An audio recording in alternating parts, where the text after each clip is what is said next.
Dans le nord de Paris, aux abords de la place Clichy, il est une adresse très courue en ce moment, ce restaurant éthiopien. 2 grandes tablées où se côtoie chaque week-end une clientèle d'habitués et de plus en plus de jeunes. À l'image de ce groupe d'une dizaine d'amis venus fêter un anniversaire. Ce qui attire, ce sont les plats traditionnels, proposés à 15 € par personne, et surtout, le fameux beyaye natou, la spécialité du chef. Le secret de Salomon Tisbark, un Éthiopien de 59 ans, ce sont les épices. Le piment doux, piment fort. Le cardamome, le cou de girafe, le cannelle. Vraiment, j'aime bien. C'est le grain de cardamome. Il fait bien, il sent bien. Ça, c'est le curcuma. Regardez bien, c'est en bonne qualité. La couleur elle est jolie. Un mélange de 8 arômes différents qui donne ce parfum si savoureux aux préparations du chef. Elles sont présentées sur une immense galette de blé.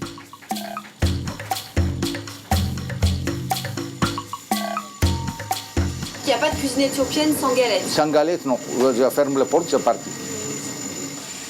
Le résultat, c'est un plat unique, assortiment d'une quinzaine de recettes typiques aux goûts différents. Toutes les saveurs de l'Éthiopie servies sur un plateau. Le chef en personne donne le mode d'emploi. Ça va aller? Vous comprenez ce que vous avez mangé ou non? J'explique. Le bœuf avec le curcuma, à côté le bœuf avec le curry. Ok? Si il pique, le fromage fait un peu calmer. D'accord? D'accord. Allez, bon appétit. L'autre originalité, c'est le rituel pour déguster le beyaye natou. Ici, on mange tous dans le même plat, avec les doigts. C'est tout à fait nouveau. Pour nous les Occidentaux, c'est une manière de manger qui est différente. Donc c'est un coup à prendre, mais après c'est un vrai bonheur. C'est ludique parce que on n'a pas l'habitude de manger ça. C'est des goûts qu'on n'a jamais goûté. C'est comme si on partait en voyage tous ensemble en fait. On est en voyage tous ensemble. Une gastronomie qui fait voyager. C'est ce qui plaît aujourd'hui à de plus en plus de Français. Et pas seulement dans les restaurants exotiques. Car depuis quelques années, les industriels et la grande distribution se sont emparés de cette tendance. Plats cuisinés ou kits exotiques à cuisiner soi-même à la maison. Du Japon aux Antilles en passant par l'Inde et le Mexique, que cachent ces recettes aux noms venus d'ailleurs? Comment sont-elles élaborées par les industriels? Ont-elles toujours la saveur de l'authentique?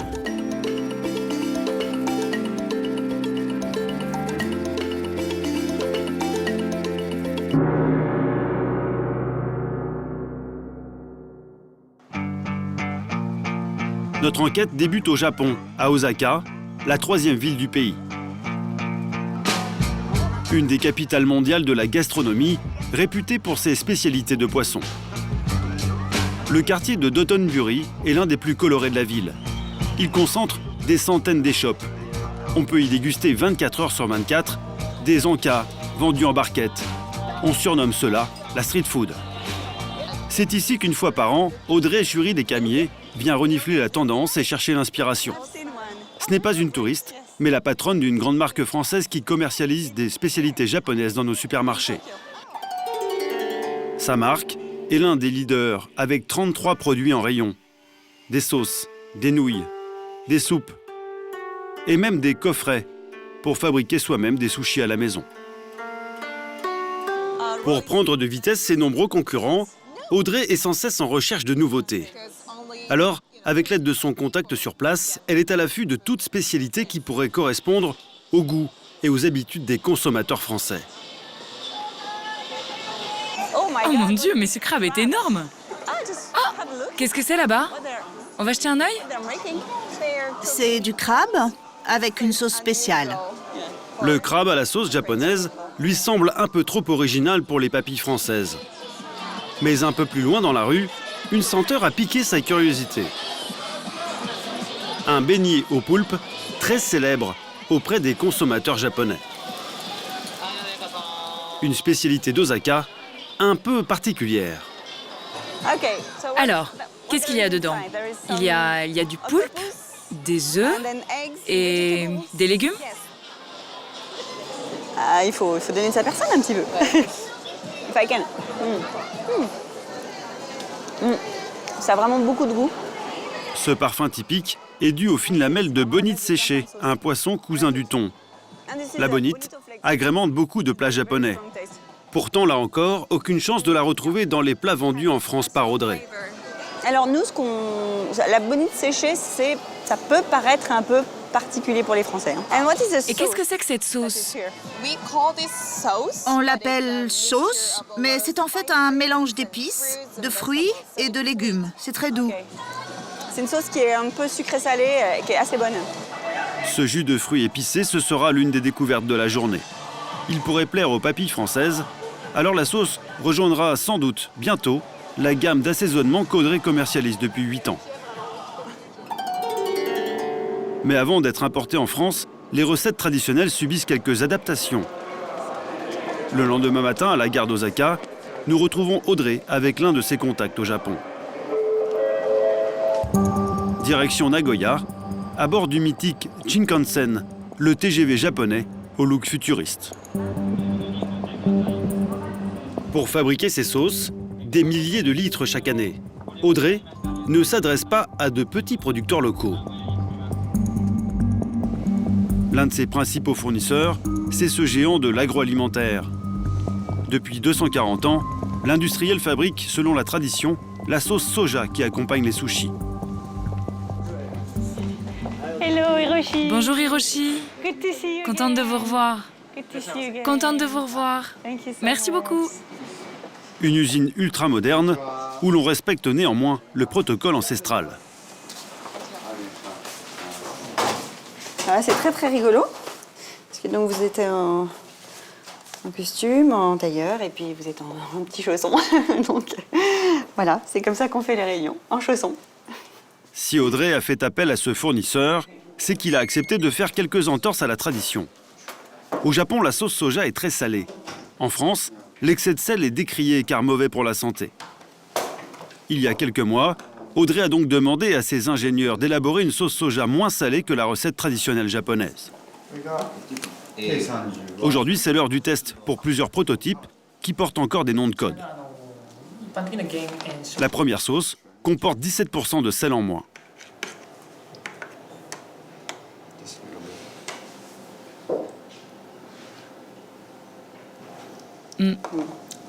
C'est très salé. Oui, ça aussi.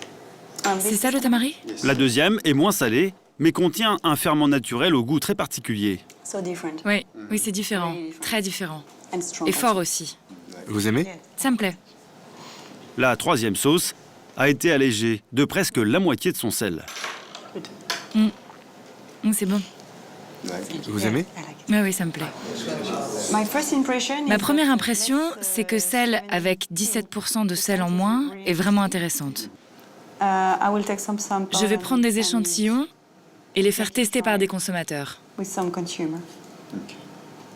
Thank you very much Merci for beaucoup having pour tout ce travail.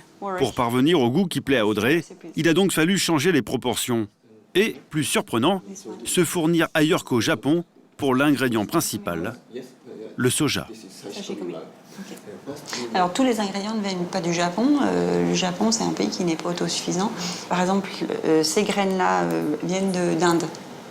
Voilà. Des graines de soja venues d'Inde et une recette allégée en sel, fabriquée sur mesure pour les papilles françaises. Que reste-t-il de l'art culinaire japonais? Quelques semaines plus tard, c'est dans un supermarché de la banlieue parisienne que nous retrouvons Audrey, accompagnée de sa responsable commerciale. Le rayon cuisine du monde qui est juste là, super, super. Elle est venue vérifier que son animation commerciale fonctionne bien. Afin d'assurer la promotion de ses produits, elle a recréé un stand de rue, comme à Osaka, mais version grande surface, avec démonstratrices et dégustations gratuites. En vedette, son nouveau kit sushi à 8 €. Ah, c'est sympa, c'est coloré, c'est vivant, c'est sympa. On y trouve tout, sauf le poisson, pour fabriquer des sushis et des makis chez soi.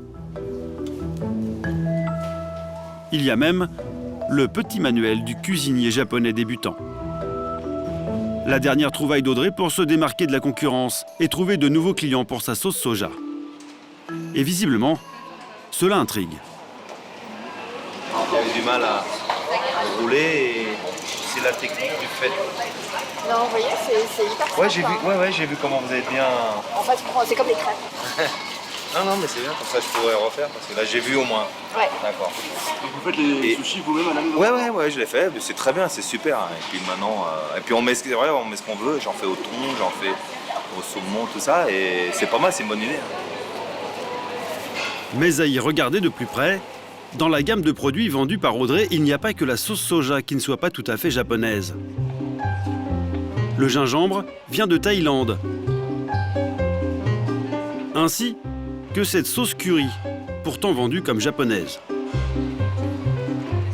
Et même la fameuse algue, typiquement japonaise, qui entoure les makis, a une provenance plutôt étonnante. Audrey a dû s'adapter après l'explosion de la centrale nucléaire dans la baie de Fukushima. Donc ça, c'est un produit qui vient de la mer. Quand il y a eu Fukushima, on a tout de suite réagi et on a changé notre approvisionnement. Voilà, du coup, c'est plus fabriqué au Japon, mais en Chine. Résultat, avec son algue chinoise, son gingembre et son riz thaïlandais, sa sauce au soja indien, pas sûr que le kit à 8 € nous transporte jusqu'à Osaka. Et pourtant, la promesse d'exotisme séduit de plus en plus de consommateurs. Dans cette grande surface, le rayon cuisine du monde a été multiplié par 3. Nous avons toute une gamme des produits anglais, des produits américains et aussi une gamme mexicaine qui a beaucoup de succès, notamment auprès des jeunes. C'est une vraie tendance. Le rayon produits du monde en 2014 a progressé de 20%. Et la promesse d'évasion a aussi envahi d'autres rayons, des bacs à surgeler au rayon frais. Alors là, nous sommes au rayon traiteur, libre-service. Donc on a le poulet au curry, la moussaka, le colombo. Mais avec un prix entre 2 et 5 €. Qu'y a-t-il réellement dans ces barquettes? Pour le savoir, nous nous sommes intéressés à une cuisine qui sent bon le soleil, la cuisine créole, parmi les plus fortes progressions ces dernières années. À l'image de ces boudins, un symbole des Antilles.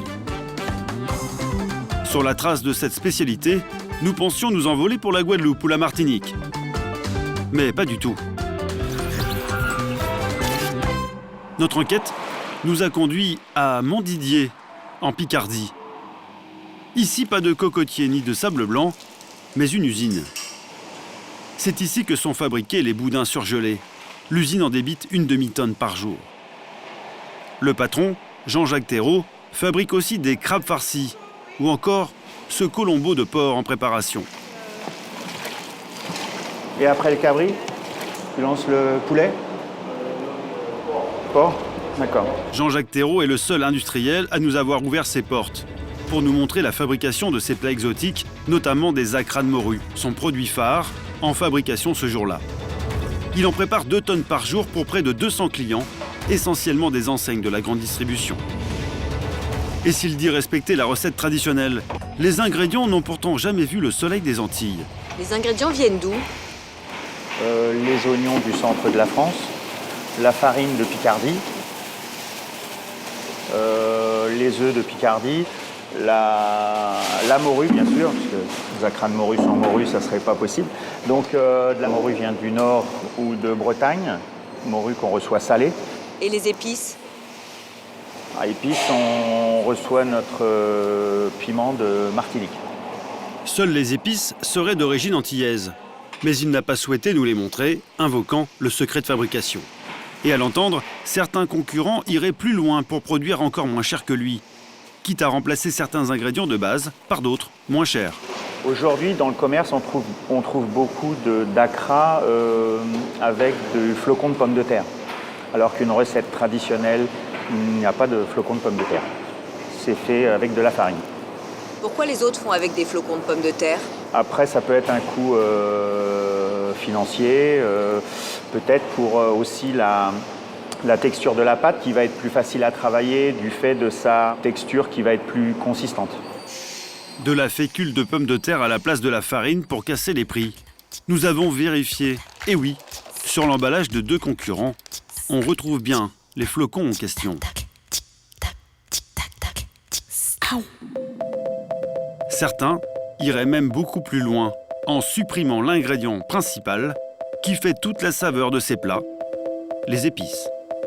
Poulet curry indien, paella espagnole, porc au caramel chinois, nous avons demandé à Raphaël Grumman, nutritionniste, de décrypter la composition de ces plats préparés.